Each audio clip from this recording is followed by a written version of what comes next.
Alpha Group cyangwa se FSB. FSB ni itsinda rizwi cyane ku isi yose.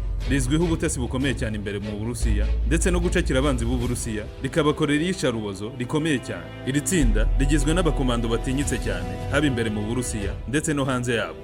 Alpha Group iri naryo ni itsinda ribarizwa muri Spetsnaz, rikaba rizwi cyane nka FSB. Iri tsinda abantu benshi bararizi cyane kubera ibikorwa by'ubutasi byajengereje abahanganye n'Uburusiya cyane cyane hanze yabo. Alpha Group cyangwa se FSB ikaba igereranwa na Swiss Army Knife of Special Unit. Inshingano nyamukuru za Alpha Group ni zo gukora ubutasi cyane cyane imbere mu Burusiya. Abagize Alpha Group bakaba ari abakomando kabombo kandi bateye ubwoba. FSB ikaba yaragiye ikumira ibitera imbere mu Burusiya byari byateguwe n'intasi za Ukraine. FSB ikaba yarafashe intasi nyinshi za Ukraine zaba izabaga zimaze gukora ibitero by'ubwiyahuzi mu Burusiya ndetse n'izabiteguraga. FSB ikabikumira bitaraba. Hari amavideo menshi yagiye agaragara FSB yaciye amatwi, amazuru ndetse n'iminwa intasi za Ukraine, maze aba bakomando bagize FSB bagaha ibyo bice by'imibiri intasi za Ukraine zikabirya. Ibi ni ibintu byahahamuye intasi za Ukraine ku rwego rwo hejuru ndetse n'abandi bakurikiranira bya hafi ibi bitero bidasanzwe by'Uburusiya biri gukorerwa muri Ukraine. Iri tsinda rikaba rikora ibikorwa nk'ibyo KGB yakoraga mu gihe cy'ubumwe bw'Abasoviet. Binavugwa ko FSB ariyo yasimbuye KGB.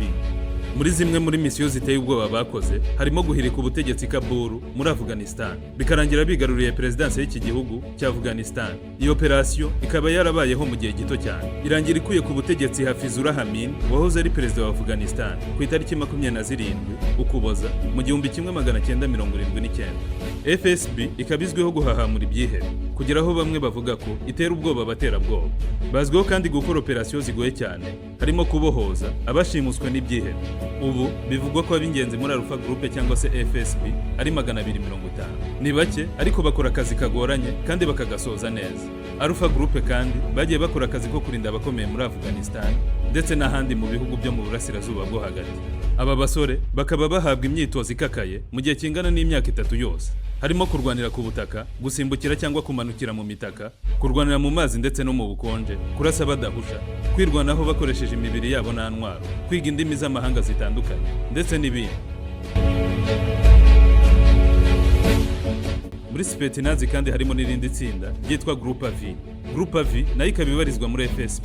Rivuze ko ari itsinda rito riri muri Russian Federal Investigation Unit.